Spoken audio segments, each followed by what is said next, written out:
আচ্ছা, পানি খাওয়ার ক্ষেত্রে ফ্রিজের পানি খাইতে মজা লাগে কার কার? হাত উঁচু করেন। ফ্রিজের পানি। আচ্ছা শোনেন, স্টুডেন্ট যারা আছেন না, পানি কেমন তাপমাত্রার খাবেন এটারও ক্যালকুলেশন আছে। স্টুডেন্টের পানি খাইতে হবে আমাদের যে শরীরের তাপমাত্রা 37 ডিগ্রি সেলসিয়াস, ঘরে ধরি 36-37, এর থেকে 4 থেকে 8 ডিগ্রি সেলসিয়াস বেশি। তার মানে আপনি যে পানিটা খাবেন এইটা 40 থেকে 45 ডিগ্রি 50 ডিগ্রি সেলসিয়াস হলেও সমস্যা নেই। এই সব সময় কুসুম কুসুম গরম পানি। এইটা অনেকে বলে ভাই ঠান্ডার সময় তো ঠিক আছে। নো, ঠান্ডা গরম বছরের 12 মাস 365 দিন সব সময় কুসুম কুসুম গরম পানি। যে ভাই এটার লাভটা কি শোনেন, সারা পৃথিবীতে সবচেয়ে বেশি বাসে এরকম একটা দেশ না জাপান?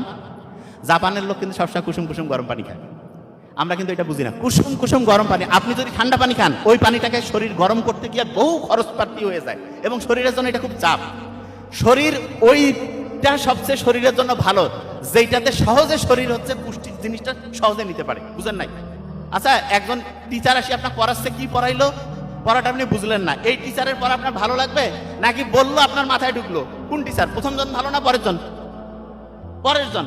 আপনি যে আমাদের শরীরের কোষগুলোর যে পুষ্টি দরকার সেটা যদি সে সহজে পায় তাহলে এইটা তার জন্য ভালো, নাকি পুষ্টি পাইতে একেবারে সারা দিন রাত কাজ করে কষ্ট করে হ্যান ত্যান করে পাচ্ছে? কোনটা ভালো শরীরের জন্য?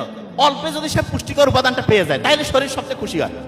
শরীরকে অল্প মানে খুব সহজভাবে পুষ্টিকর উপাদান দেওয়ার একটা ভালো বুদ্ধি হচ্ছে কুসুম কুসুম গরম পানি। হ্যাঁ, এখানে আবার বলি কুসুম কুসুম গরম পানি আবার ওই ভাত খাওয়ার সময় এক হাতে ভাত এক হাতে হচ্ছে গরম পানি না, খাওয়ার আধা ঘন্টা থেকে 45 মিনিট আগে অথবা খাওয়ার পরে আধা ঘন্টা থেকে 45 মিনিট। আরো ভালো যেটা বলে সেটা হচ্ছে খাওয়ার 1 ঘন্টা আগেও খাইতে পারেন আপনি, সমস্যা নেই। আর যখন পানিটা খাবেন না ওইখানে একটু হচ্ছে অ্যাসিড মিশাই দিবেন। অ্যাসিড মানে HCl এর কথা কই নেই, অ্যাসিটিক অ্যাসিড। আচ্ছা সহজ করে বলি, ভিনেগার আছে না, ভিনেগার